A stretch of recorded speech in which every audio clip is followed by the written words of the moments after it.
और ये सारा षड्यंत्र जो है ये मोदी का है, क्योंकि मोदी के रास्ते में सबसे बड़ी अड़चन का अगर कोई है तो वो है भारत का संविधान, जिसकी वजह से चाहकर भी बहुत से काम वो नहीं कर पा रहा है। हिंदू राष्ट्र की स्थापना के लिए जो वो करना चाहता है, जिस तरह का माहौल यहाँ बनाना चाहता है, उसके रास्ते में ये संविधान आड़े आता, इसलिए इस संविधान को खत्म करने की बात चल रही है। प्रधानमंत्री के आर्थिक सलाहकार देवव्रत जो है, देवरो है, आर्थिक सलाहकार समिति का जो अध्यक्ष है, केवल उसका मुंह है, मुंह, केवल मुंह, बाकी जो पूरे शब्द हैं और ये सारा षड्यंत्र जो है ये मोदी का है, क्योंकि मोदी के रास्ते में सबसे बड़ी अड़चन का अगर कोई है तो वो है भारत का संविधान, जिसकी वजह से चाहकर भी बहुत से काम वो नहीं कर पा रहा है। हिंदू राष्ट्र की स्थापना के लिए जो वो करना चाहता है, जिस तरह का माहौल यहाँ बनाना चाहता है, उसके रास्ते में ये संविधान आड़े आता है, इसलिए इस संविधान को खत्म करने की बात चल रही है। और ये जिसकी बात आप कर रहे हो देवव्रत राव जो है, ये आज नहीं करा, इसने 1 साल पहले भी जून के महीने में पिछले साल 2022 में भी बात कही थी। अब तो बाकायदा इसने लेख लिखा है, कहा तो उसने पहले भी था, अब तो लेख लिखा है।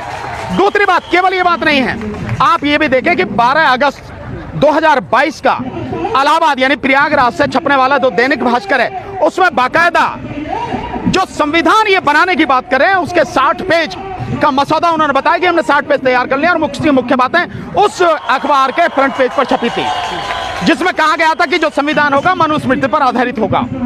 जो संविधान होगा उस संविधान में हिंदुओं को, बौद्धों को, जैनियों को और सिखों को, इनको अधिकार होंगे नागरिकता के, बाकी किसी को अधिकार नहीं होगा। तो पारसी कहाँ जाएंगे, तो ईसाई कहाँ जाएंगे, तो मुसलमान कहाँ जाएंगे? यानी पारसी, ईसाई, मुसलमान, इनके अधिकार तो पहले ही खत्म कर दिया उन्होंने उनके संविधान के हिसाब से, और कह रहे हैं देश की राजधानी दिल्ली नहीं, यहाँ से उठा के वो वहां ले जाएंगे बनारस में, वहां बनेगी उनकी जो राजधानी है। तो ये जो षड्यंत्र है ये बहुत समय से लगातार चल रहा है, और इस षड्यंत्र को अगर आप देखो तो बहुत पीछे चले जाओगे। 2001 में जस्टिस वेंकट चलैया सुप्रीम कोर्ट के जज थे, उनके नेतृत्व में संविधान समीक्षा समिति बनाई थी कि उसकी अटल बिहारी वाजपेयी की सरकार में। तो ये बहुत पहले से आरएसएस के लोग हैं ना, ये बहुत पहले से इस संविधान को खत्म करना चाहते हैं, इसलिए ये जो सारी चीजें इनको हल्के में नहीं लेना चाहिए। ये एक बड़ा घिनौना षड्यंत्र है, ये पहले कभी इससे कभी उससे ऐसे लोगों से कहलवाते हैं, और जब माहौल बन जाता देन उसके बाद में ये सारे काम करते हैं। तो बड़ी गंभीर समस्या है ये, देश की जनता के सामने बड़ा बहुत ही महत्वपूर्ण सवाल है। देश की जनता को इसे समझना पड़ेगा और इसका जवाब देना पड़ेगा, और जवाब भी माकूल देना पड़ेगा, सड़क पर उतर कर जवाब देना पड़ेगा। तो क्या सर, जो नया संविधान बनाने की ये बातें हो रही है, क्या बहुजन समाज के लोगों को भी उसमें वोट का अधिकार, शिक्षा के अधिकार होंगे? बहुजन समाज के लोगों को कैसे मिलेगा? कौन है बहुजन समाज में? SC, ST, OBC, यही लोग हैं ना बहुजन समाज में। तो बहुजन समाज के लोगों को अधिकार यूं नहीं होगा, क्योंकि संविधान मनुस्मृति पर लागू होगा, आधारित होगा। तो मनुस्मृति पर आधारित संविधान होगा, तो मनुस्मृति तो कहती है कि ब्राह्मण, क्षत्रिय, वैश्य और शूद्र, तो ब्राह्मण, क्षत्रिय, वैश्य इनका काम है सब कुछ इनके हाथ में रहे, और शूद्र यानी SC, ST, OBC आज की तारीख में जो हैं वो सारे के सारे शूद्र हैं। तो शूद्रों का काम है कि ये जो ऊपर के 3 हैं इनकी सेवा करना, तो उन्हें तो वैसे अधिकार नहीं है, ना उन्हें शिक्षा का अधिकार है, ना उन्हें रोजगार का अधिकार है, केवल उनकी सेवा करने का अधिकार है। अगर वो कमाए तो उस पर भी उन्हीं का अधिकार है, शूद्र अगर कमाता है तो उस पर भी उन्हीं का अधिकार है, मनुस्मृति कहती है। और इसके अलावा देश की जो महिलाएं, तमाम महिलाएं, यहाँ तक कि इनकी ब्राह्मण, क्षत्रिय और वैश्य, इनकी अपनी माँ बहन बेटियां भी जो, वो भी शूद्र में ही आती हैं। ये स्थिति है, यानी देश की आधी आबादी महिलाओं के सीधे सीधे शूद्र, और बाकी इसके अलावा SC, ST, OBC वो भी शूद्र, और मनुस्मृति में इनको कोई अधिकार नहीं है।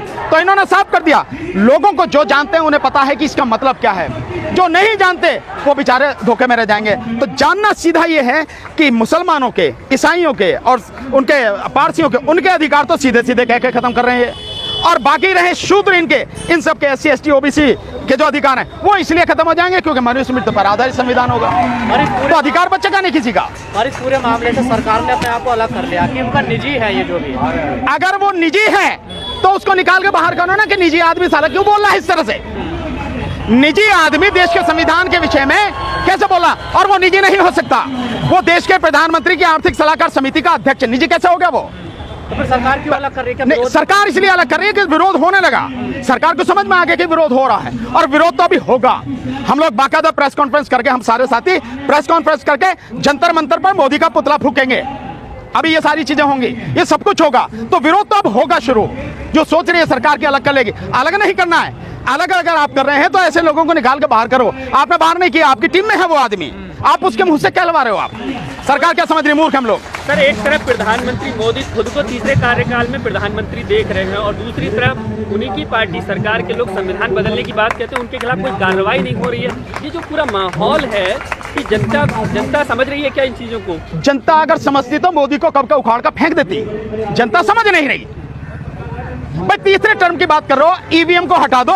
मोदी जैसे 1000 खड़े हो जाएंगे एक एक सीट पर, तो भी बीजेपी 40 से ज्यादा सीट नहीं जीत सकती। लेकिन ईवीएम से चुनाव होगा, इसलिए वो इस विश्वास से कह रहे हैं कि हम 400 सीट जीत के ले आएंगे। बैलेट पेपर से चुनाव कराओ, मोदी को औकात पता लग जाएगी उसकी अपनी है नहीं है। दूसरा, आप कह रहे हो कि संविधान बदलने की बात, वो संविधान बदलने की जो बात कर रहे हैं वो मोदी द्वारा छोड़े गए हैं, उसके प्यादे हैं। वो माहौल को देखना चाह रहे हैं कि माहौल इससे कैसा होता, कितना विरोध होता है, क्या चीजें होती हैं।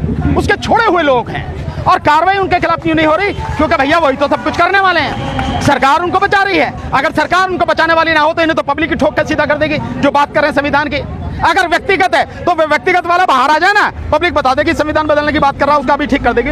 तो ये कोई पहले आदमी थोड़ा, या बीजेपी के नेता भी तो कहते रहे ना? निश्चित रूप से कहते रहे, वो तो मैं पहले भी कह रहा हूं कि ये एक माहौल बनाने की कोशिश करते हैं, एक व्यक्ति नहीं है। तो ये एक व्यक्तिगत भी किसी का विचार नहीं है, ये मोदी का विचार है, सरकार का विचार है और सबसे ऊपर ये आरएसएस का विचार है इसको संविधान को बदलने की। क्योंकि ये संविधान इनके रास्ते में सबसे बड़ी बाधा है, रोड़ा है इनके रास्ते का। जी तो खुद संविधान की तारीफ करते कि चाय बेचने वाला अगर बन सकता संविधान की बदले प्रधानमंत्री। मोदी की बात कहेगा कुछ और करेगा कुछ। धरती पर उससे झूठा व्यक्ति आज तक नहीं, धरती पर। अभी आपने देखा कहीं शायद इसके कार्यकर्ताओं के सम्मेलन में उनको संबोधित कर रहा था, तो कह रहा कि झारखंड के देवघर से लेके बिहार के दरभंगा तक एम्स बना दिए, यही कह रहा ना। और बीबीसी की टीम गई वहां जाके देखा, भैया कहां है एम्स, ढूंढे जरा, तो वहां पर खाली खेत है जिनमें पानी भरा पड़ा, एक ईंट भी नहीं लगी है। ये तो मोदी का चरित्र है। पर उसके विषय में कहना क्या, मैं तो पहले से कह रहा हूं कि जिस समय से उठता है, जिस समय तक सोता है, सपने में भी और जागते भी झूठ के अलावा उस पर कुछ आता ही नहीं है। तो आपको दूसरी बात, झूठ किस तरह से बोलते हैं। इनका ही जेपी नड्डा राष्ट्रीय अध्यक्ष है, वो कह रहा था कि मदुरई में, तमिलनाडु में मदुरई में एम्स जो बनना 95% बनकर तैयार हो गया। तो डीएमके के और कांग्रेस के एमपी वहां चले गए ढूंढे, भैया कहाँ है एम्स जो, सो कहीं नहीं मिला, एक ईंट भी नहीं मिली। वो ढूंढ रहे कहाँ है एम्स। तो ये छटे हुए बेईमान, छटे हुए भ्रष्ट, निकम्मे और धोखेबाज लोग हैं, झूठे लोग हैं, और मोदी इन सबका बाप है।